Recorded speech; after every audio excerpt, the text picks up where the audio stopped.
I think it's a big step in decolonizing our education systems and our schools. BC's students will have to expand their understanding of Indigenous perspectives and histories before they can graduate from high school.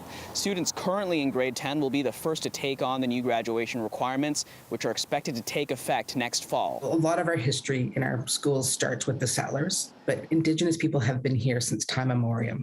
And so it's really learning about their cultures, their histories, their knowledges since the beginning of time, which has never been part of our history books and our classrooms. Stukely Kwana is the principal of Aboriginal Learning at Surrey Schools. She used to work at the First Nations Education Steering Committee, which worked with the Ministry of Education to make the new curriculum. It's been a dream of ours for so long to have our courses be a requirement as opposed to an optional elective that, wasn't seen as important. It's actually going to be telling the truth about our Indigenous nations, our peoples, their history, and, who we are. Our own Indigenous people will be leading that process. The proposed model requires students to fulfill 4 credits from courses with an Indigenous focus. A student needs 80 credits to graduate.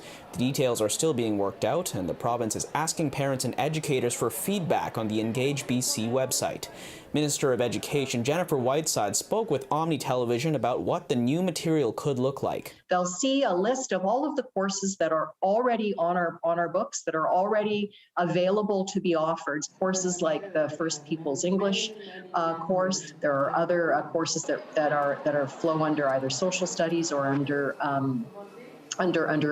English literature. There is also an opportunity for local school districts to work with local First Nations to develop specific courses that are specific to a particular region. This change to education is just one of the items in the province's action plan on the United Nations Declaration on the Rights of Indigenous Peoples.